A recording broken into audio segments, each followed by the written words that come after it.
video, I want to talk about Google Maps SEO for 2021. And I've got 3 topics here that I'm going to dive deeper into, and then a few other videos that I'm going to make that are going to be directly relevant to some specific concepts that are in here, and I'll make mention of that. But first, I think it's important to acknowledge that this is funny, number one. Number two, in order for them to do this, they kind of had to understand what was going on. And so that's kind of one of the themes of this video. By understanding more and deeper how their algorithm works and what they're looking for and what you can do about it, it enables you to improve your situation, manipulate, if you will, manipulate how things go. Although that kind of has a little bit of a negative context in here. We're just, helping a business or that we own, or that somebody else that has maybe paid us owns, to improve their situation. So, okay, so let's look at some history here. So I pulled up a really old 2005 maps.google.com. It's been around a long time. It really wasn't in the search results at first. They didn't put it into the normal search results. So if I search like plumber right now, there's the maps listings are the first non-paid results, right? That was not the case for quite some time.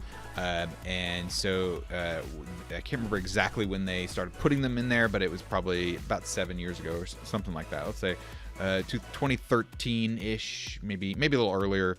But they didn't put it in a whole lot of results compared to what they do today. And sometimes the maps results that were in there, they weren't at the top. Maybe they were at the bottom. A lot of times they just put a lot of them at the bottom. But over time, I think that basically it came down to what makes them the most money. They like the maps results for specific search phrases, and they get more money because people stay on their platform longer. So if you think about it, instead of going to this business's website, I'm going to this business's Google My Business page, and I'm staying on Google's platform so they can continue to make more ad revenue and get more data, which gives them more money as well. And so they have made these listings in the Google My Business kind of front in the search engine results pages. That's what the SERP stands for right here.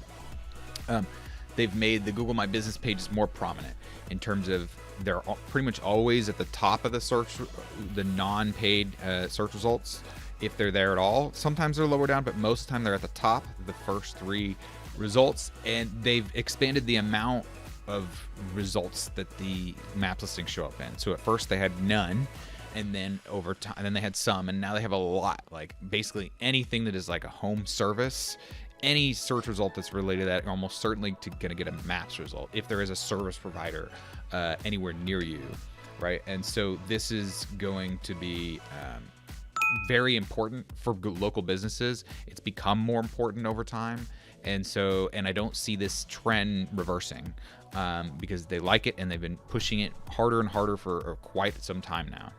So this is absolutely critical to any local business, like a plumber. It's all about the maps. I mean, ranking in the non-maps, but not ranking in the maps. That's going to get you traffic, but it's not going to get you nearly as much. It's probably, it's hard to say, it depends, but exponentially more, 2x, 10x more to get that map, a good chunk of that maps traffic as well. So it's going to be super important. Okay, well, I guess I'll leave that up.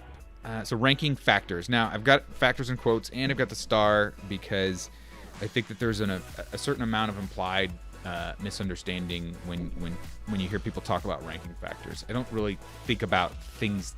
I mean, technically there's ranking factors, but I think it's overblown in terms of it being like the primary perspective that will enable you to really understand what's going on. And here's a silly pie chart. And I think a lot of the pie charts I see online, I kind of see is a little bit silly because they're missing some critical pieces, and it's kind of like true, but not really the point. So if we look at how an algorithm works, so it's a quick sidetrack with this star thing and the factors, because it's important to understanding the context of when I get into the actual factors or considerations in a moment.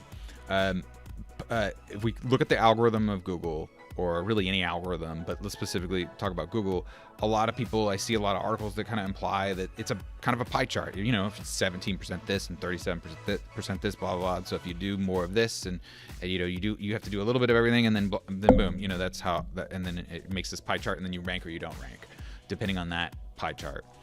It's more like a bunch of paths and thresholds, and the thresholds can actually be like a pie chart type situation or a calculation or a summation of data.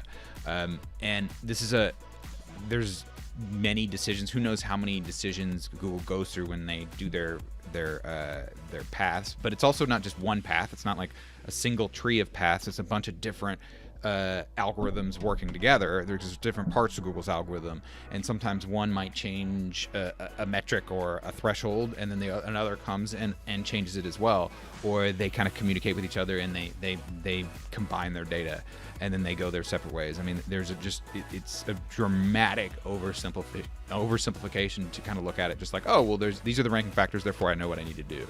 It's not really. There's a lot in between there, and a lot of these kind of factors don't have distinct boundaries, and it's not like you're either doing one or the other. Sometimes you're doing both, or conceptually there's some kind of weird middle ground or combination factors that you sometimes encounter.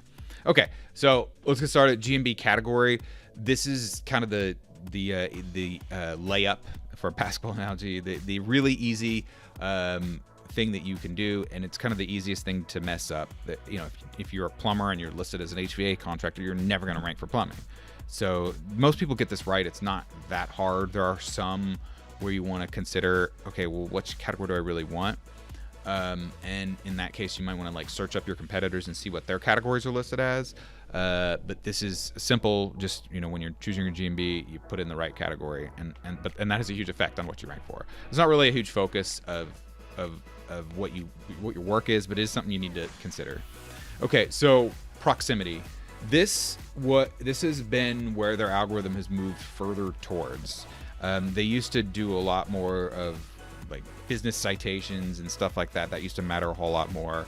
It doesn't really matter nearly as much now. Now proximity is what they're looking at, but it's not proximity in the way that most people would think about it. So I'm going to go in a little bit of detail here, but there's going to be a whole video on this, because there's just a lot to say. I have a lot to say on it, and I think it's a really poorly misunderstood part of it. So when people think proximity, oh, 'cause if they're closer to me, then great.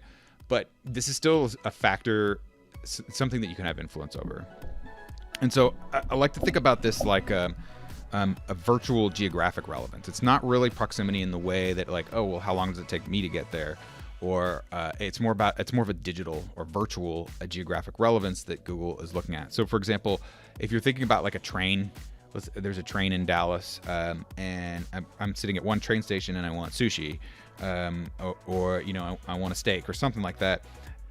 There might be a restaurant that's physically closer to me, even by driving, but since I'm at the train station, and if there's maybe at the next stop there's a restaurant that meets my criteria, then that's going to be very relevant to me, right? Because I'm standing at the train station and it's the next train station. And so from a virtual geographic relevance standpoint, it's actually, from a proximity standpoint, it's actually very close. Okay. And so it's like kind of the difference between as the crow flies and as you drive or walk or however you get to someplace.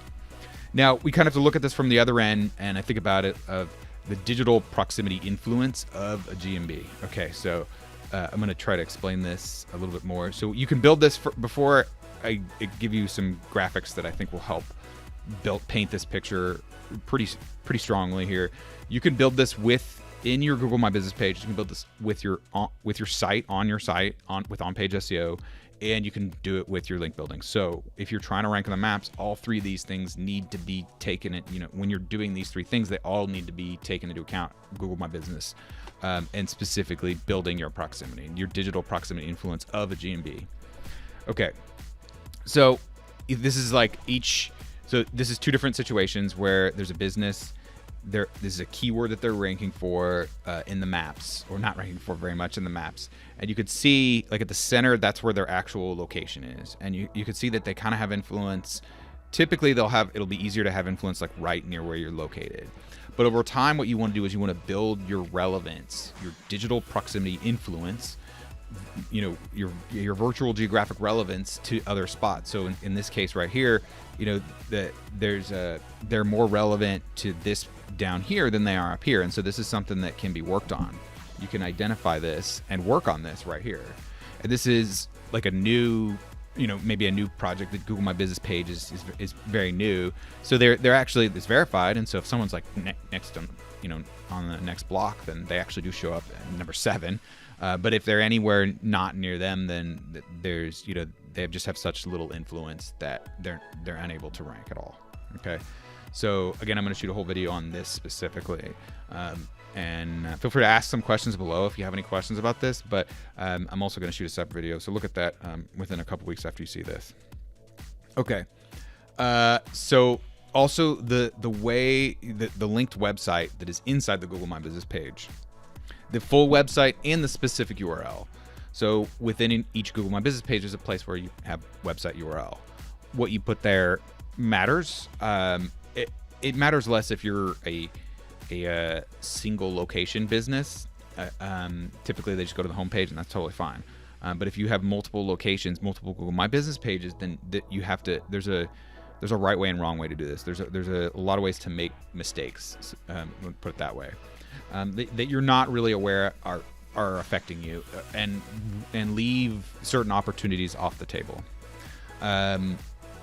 It's again beyond the scope of this video to explain like all the details of exactly what I do. There's just a lot that can be done to increase your relevance on your site, and just the normal off-page and on-page SEO does matter here. And so if your site has no good quality links versus another site that has a lot of good quality links, that's going to help their Google My Business page. It's not going to be the primary factor, but it's going to be definitely going to be helpful.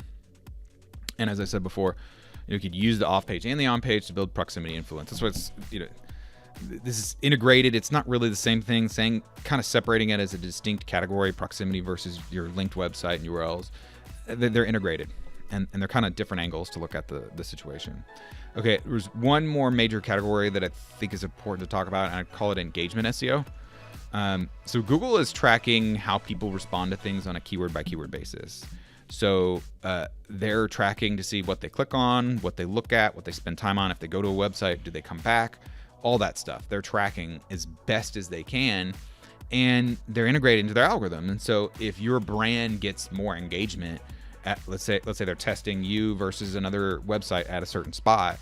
If your brand gets more engagement, then they're gonna think that's gonna be kind of like answer their question in terms of did the searcher, they're one of their customers effectively, get what they were looking for. And if I go to a brand and I spend a lot of time on their website and I'm watching their videos or whatever, or and eventually I call them and they can track that, that's a really good sign that I'm getting what I want. If I spend 2 seconds on a website and then I go back to the search results, well, that's not a good sign. That's a really bad sign that I found something that I was like, whoa, I don't like that. Okay, so they're tracking. Keep that in mind at all times. They're tracking traffic in a lot of ways, and not just on a keyword by keyword basis. They're tracking it. They also get data from other data sources, so that even if you don't have Google Analytics installed on your site, a lot of times they can see what's going on. If you have a YouTube video embedded on there, they can see what's going on, stuff like that. Most people have analytics, and so they can see the traffic on a lot of sites already, on most sites, most important sites at least. The brand engagement. So this isn't just on their Google My Business platform. It's not just on your website as well. I think that to a lesser degree, but to some degree, they're able to see, like I said, they're able to get a lot of the data from other social media platforms and see if people are really having brand engagement on those platforms. And again, they own YouTube. That's another one of the platforms that you could get brand engagement that they can definitely see and that can help them. And video is a critical part of this. Video is the best. It's probably one of the single best things you can do from a sales copy and content generation standpoint, from a business standpoint. Videos are really great. They help create a lot of engagement. So they're also tracking traffic in branded search. So this is kind of integrated with like what website are you linking to from the Google My Business page. If that website has a lot of organic traffic, that's going to give it a boost already right out of the gate. If it doesn't have any organic traffic, then they're going to trust you less. There's a threshold that you're not meeting there, at least on a specific path. Okay, and then activity inside and outside the GMB. Actually, you being active as a business on a Google My Business page is an indicator that you're a real business. So just making a Google My Business post or an edit or something, or responding to a review, even just like once a month or once a week or something like that, that's going to matter. It's not, I don't think it's necessarily required. I don't think they can really make that required, because a lot of these businesses that they didn't ask for Google to come and, be a part of their business.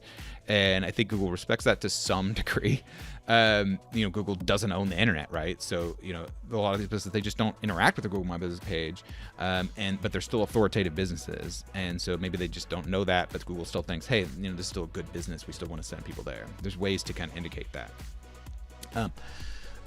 But just doing some activity inside your thing is inside your Google My Business page is one way to do that. But then also, if you think about activity like other searchers, how they're interacting with your Google My Business pages, where reviews can kind of come into play. If you have a bunch of crappy reviews, that's not good. If you have no reviews, I guess that's okay, but that's still not really that good. If you have good reviews, you're going to have more engagement. If you have better copy, there's kind of places where you can put copy and different engaging factors inside your Google My Business page. Images are going to be more engaging. If you have no images versus images, that's going to come into play. Okay, so based upon that, like what is like the plan of action? First of all, I thought this was hilarious. Dilbert's funny. So that's the wrong plan of action. So first of all, set the correct GMB category. This is like making sure your computer's plugged in. Also, you're gonna do mostly, for the most part, I do normal on-page and off-page SEO stuff. Just doing the keyword research, setting the titles, URLs, the H tags on the site, the interlinking, and then link building. These are all going to be part of it. But there's another huge part of it that 3 to 5 years ago, I just don't think anybody was using, and very few people are doing this now. There are some people who have caught on, but still a lot of people have not, or they maybe they don't get a lot of what really can be done here. Okay, so we're gonna build the digital proximity influence of each Google My Business page inside the Google My Business page on the site. And again, there's a pretty big distinction in how you set that up: multiple locations versus single locations, and within the off page.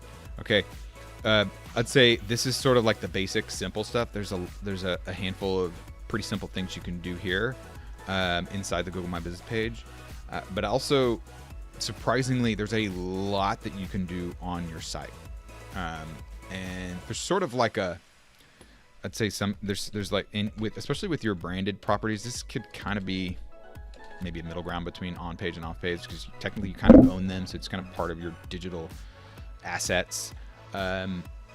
Integrating that with Google My Business page is also something that you can do. It's kind of an extension of your brand, and giving them the information that gives you more relevance to specific areas in all of these places is going to be something that's going to be really important. Because you start off, again, look at these things right here. You start off with something more like this, and you look to build something like this, right? And so if you think about that, you're trying to create, let's say you start off here, you're going to try to create some influence here. You're like, okay, there's some good customers here.